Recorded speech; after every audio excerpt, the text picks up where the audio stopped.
Well, hey there, friendships. Welcome back to Curtis' Corner. If you're new here, hi, I'm Curtis. This is my corner, and on today's Film Friday, we are going to be talking about more films, more horror films from the 90s. Now, last week, I discussed the first half of this year and ranking the 13 horror films that I personally saw that came out during that half of the year. This is the latter half of the year, so 1995 to 1999. So if you want to check out my first list, you can go ahead, click right up there. You will be able to see my list that I did last week, in case you missed it. Disclaimer again, this is not obviously going to be everyone's favorite. And on top of that, it doesn't necessarily mean these are my rankings for the whole decade of the 90s. This is just for this half of the 90s. So, like I stated in my previous video, if you want me to create a top 10 90s horror list, then give this video a like and I will do that for you. The more likes, the more that I know that you want this. But without further ado, let's roll the intro and we are just going to jump right into this.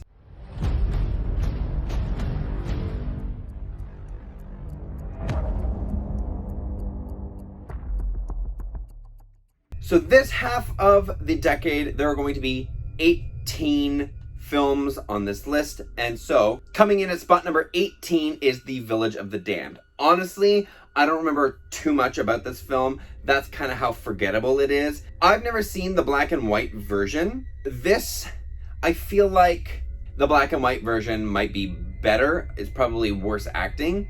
But I feel like aesthetically and story-wise, it's probably better than this one. It's honestly, it's super forgettable. I want them to do a remake of this because I feel like there is a potential to be able to make this story very scary for a lot of people. And I think if they are able to do it, I think they are able to do it justice with a remake. This one, like I said, is just extremely forgettable, and that's why it's at the bottom of my list. Coming in number 17 is Alien Resurrection. This one is 100% the worst in the franchise. I hated this movie. I don't even think I finished this movie. That's how badly I did not like this. The CGI is not good. The fact that it's clones of Ripley and they're just basically scraping the bottom of the barrel to try and figure out ways to bring her back into this dead franchise at this point in time is just, it shows in this film. It's a laughable story. The acting is subpar. You can tell Sigourney Weaver is just fed up with this franchise at this point because it's just gone so far downhill and way off the rails from what the first two installments did. And this, at this point, is just a complete and utter money grab. Coming in number 16 is Cube. Now, the storyline, the premise of this film, the practical effects, the visuals of this film, fantastic. The acting is where it gets me. It is such bad acting. I'm pretty sure this is a Canadian movie too. And almost every film that I have seen that is strictly Canadian actors, made in Canada, all that, has been so bad acting, and it really shows in this. I'm thankful that they are doing a remake because I feel like it could do it justice, but the premise is there. I see what they're going for. I like the visuals, I like the storyline. It was the acting that really killed this film for me, and I just wish that it was just better. Coming in at number 15 is Snow White: A Tale of Terror. I had zero idea that this film existed, and then one day I saw it, I was like, ooh, that's Sigourney Weaver, need to get it. Got the film, watched the film, I thoroughly enjoyed it. It's not great, it's not super scary, but it is definitely much more enjoyable to watch and see a different retelling of Snow White, and especially in like a horror aspect. I think Sigourney Weaver as the evil stepmother / evil queen was phenomenal. I love Sigourney Weaver in almost everything that she's in. I think she's a fantastic actress. And it shows in her portrayal of this as well how good of an actress she is and how committed to these roles that she does is in this film. The costume design, the set pieces, all great. And honestly, if you've never seen this film, I do suggest that you go and watch it. It's not super great. I don't think acting wise it holds up to today, but for the time it was good for what it was. Coming in number 14 is The Langoliers. This is yet another Stephen King adaptation. I read the novella of this and it scared me. I went to see the movie and I felt on edge throughout the entire movie until like the last like few scenes when you actually saw the Langoliers, because it is very much PlayStation 1, PlayStation 2 CGI graphics. There's none of that is good. Even when I watched it years ago, like I was still in high school when I watched this, still sucked. Those graphics were awful. I actually was not scared anymore when watching. Like I felt the suspense. I felt just like what's going to happen, even though I knew what was going to happen because I read the novella of it. The creatures in Stephen King's writing were way scarier than what they depicted on the screen. And if memory serves me correctly, I believe that they are doing a reboot of this as well, which thank you, because this is one of my favorite stories that I've ever read. And I think it really needs to be done to perfection because this story is so intriguing and it's just a fun watch. The acting isn't super great in this version of the film, but like I said, the story is what carries it along, and the anticipation of what's going to happen to these characters next is also what helps to keep you involved in this film. Coming in number 13 is I Know What You Did Last Summer. This film is all right. I feel like it was riding on the coattails of Scream though. While they tried to jump on board with this slasher trend, they just slightly missed the mark. They tried to make it, if not more, than equally as meta as Scream itself. This was very much trying to be its own entity, but you could tell that it was just basically being a mockery of Scream. Not to say that it's a bad film, because Freddie Prinze Jr., Jennifer Love Hewitt, they are great in their role. And I think, especially Jennifer Love Hewitt, I think her role is very underappreciated in this.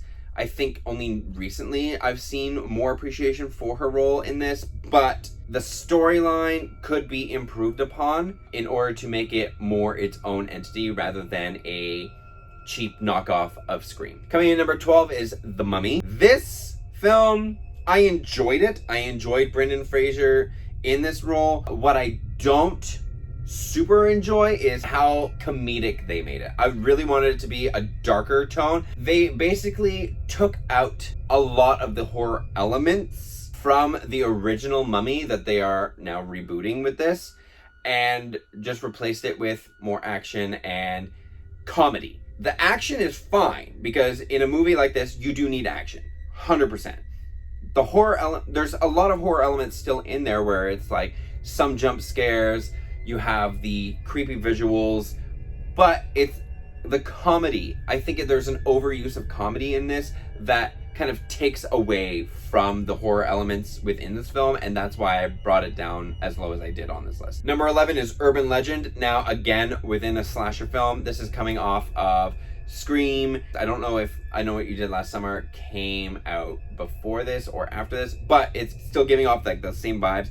The only thing that makes this one separate and it's kind of its own identity is the fact that they are pretty much basing all of these murders that happen in it based off of urban legends that people have heard about, whether it be like the babysitter or whether it be the hook. I can't remember if that's actually one of the things in here, but those are just examples of some urban legends, and the killer in this is replicating urban legends and just going after all these people. I think the mystery behind it is wonderful to watch because, again, there's the inspiration of Scream where it's like a whodunit. I think the concept is great. I do kind of want a reboot of this, but at the same time, I don't. The acting is pretty good and still kind of holds up to today's standards.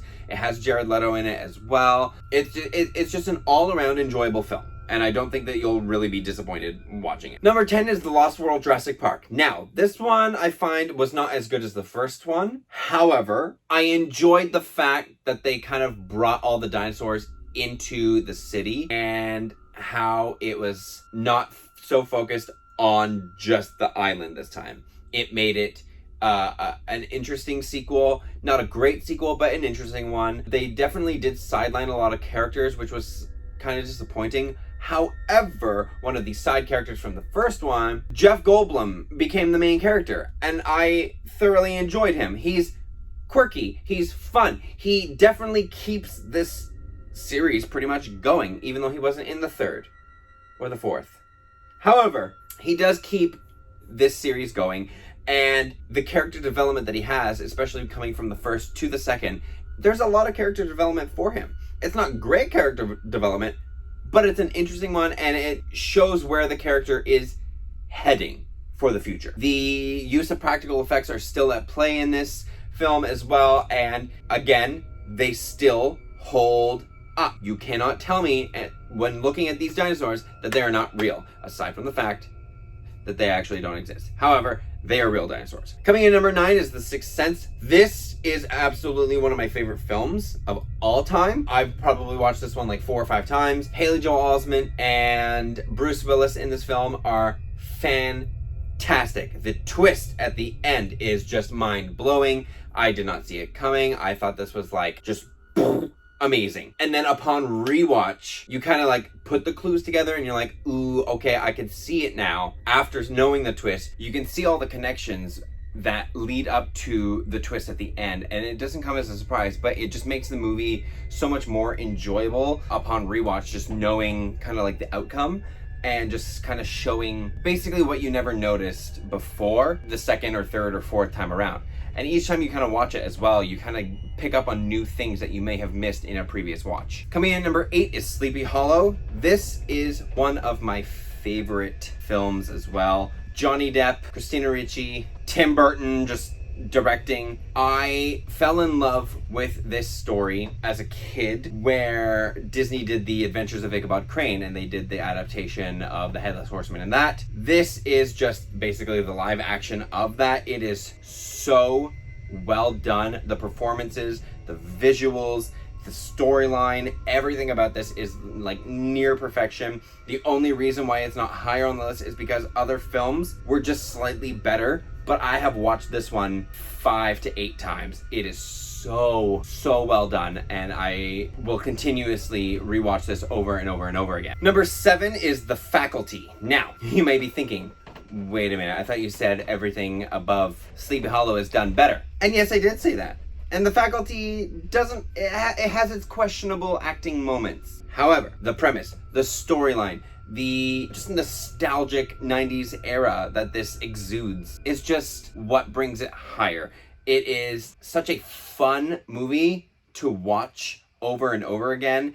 And just the premise of all teachers being like monsters or aliens is just something that hasn't really been done before. And Josh Hartnett in this is, and I believe Elijah Wood is in this as well. Their performances are, I mean, Elijah Wood has a better performance than Josh Hartnett. I would compare Josh Hartnett to Keanu Reeves in Dracula. They're kind of just like flat. However, as like the go-to 90s actor, he was in a lot of things as well.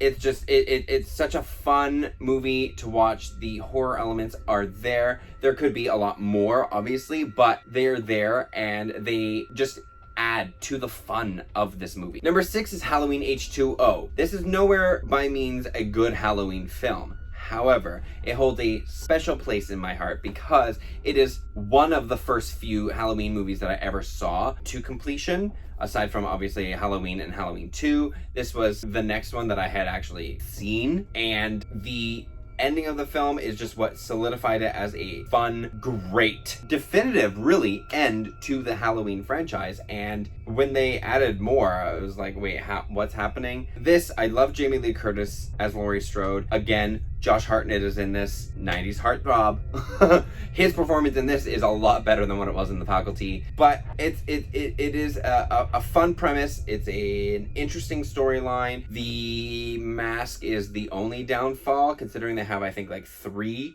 different types of masks, one of which being CGI mask that doesn't even look good. But I like the power struggle and the overarching character arc that happens with Laurie Strode, basing it off of the first 2 films and then continuing on into this one. I think it was a fun premise. I think it was great delivery of these characters and just a good ending, or what should have been ending, to the franchise before they kind of retconned everything and continued it on. Number 5 is Bride of Chucky. This is absolutely one of my favorite Chucky films. This not only has it amped up the quips and the comedy aspects of this film franchise, it brought the horror back into it a little bit comparatively from the third. The visual of Chucky amps it up to 11 with how creepy he looks now with all the stitching in it. This is just, it's so good. And the inclusion of Tiffany into this, Jennifer Tilly, is a wonderful addition to the film. Or to the franchise rather. I thoroughly enjoy Tiffany and Chucky's kind of banter to each other. It's like a love-hate relationship, and it's just, it's fun. The storyline is pretty decent. I mean, the characters themselves are kind of just like one-dimensional, but the action sequences, the practical effects, the acting of at least Chucky and Tiffany are phenomenal, and I will continuously watch this one over and over as well. Number 4 is The Blair Witch Project. This one of the main reasons why it's placed so high is A, it's a found footage film, and I love found footage film.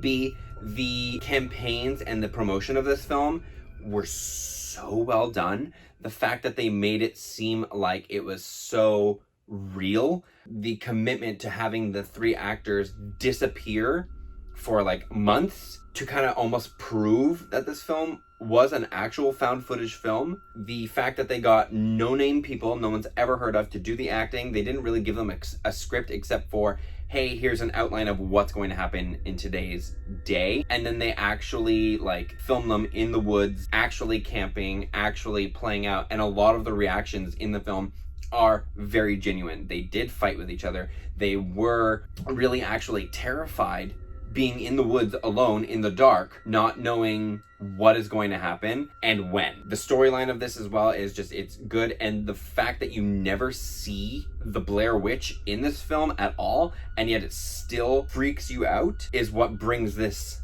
up to another level in all of film history. It is so good. Number 3 is Scream 2. This one was a nice, strong sequel to the past one. I will say the only downfall is the reveal of the killer. It was just kind of meh to me, along with the disposal of a certain character was definitely a drop for me as well. But I guess in a Scream movie, no one is safe, as they had proven with the first one and Drew Barrymore not surviving, even though she was a high profile name at the time. It shows that nobody in these movies are safe. However, the who's the killer, the practical effects, the action sequences, the storyline, all of that merge so well with each other, and it does show a very good sequel to the previous story as well, and allows you to feel more connected with the main character of Sidney Prescott, and shows her growth and how the first movie has affected her in this one. In spot number 2 is The Craft. This is another Neve Campbell movie. This one, it again exudes just 90s nostalgia energy. Very goth, it's about a coven of witches, but in high school. It's such a fun film to watch. Again, practical effects. A lot of the effects in here were very practical, and they can still hold up to today. The acting is well done. The story is absolutely wonderful. This is, again, one of my absolute favorites that I will continuously rewatch over and over and over again. And this is also coming off of the Scream fame that Neve Campbell has had, and it's so well done. I honestly don't think that there is really a bad thing about this film that I can say, almost like Jurassic Park in my last video. I can't say anything really bad about this film. I think a lot of the film does hold up to today and will continuously hold up to the year that we get to. Finally, at my number one spot is the original Scream movie. I don't think there really needs to be an explanation on this. Practical effects. The acting is impeccable. The reveal of who the killer is at the end. Amazing, because I didn't see it coming. A lot of people didn't see it coming. The fact that it was a lot of red herrings left, right, and center. All of the references to horror movie franchises, films, books, you name it, how there's certain like horror movie rules that you have to follow while they're also in a horror movie. This was the defining moment in film history where it shotgunned the slasher genre into the spotlight and rejuvenated that whole genre again. This is just peak cinema, and I don't think there's really anything that will ever top this, at least in this decade. So that is my list of the latter half of the 90s. If you agree or if you don't agree, leave some comments down below. Let me know what you think, where you would place all of these different films, in what order you would place them. And yeah, again, if you want me to create a top 10 whole decade of 90s horror movie list, give this video a like. Don't forget to hit that subscribe button because I put out weekly videos. And hit that notification bell so you know when I post a brand new video, because if you don't, how else are you going to know when I post a video? You won't. So do it. I will see you on Monday, probably for just a little get ready with me chit chat kind of a video. And I will see you next Friday for another Film Friday. But until then, goodbye, friendships.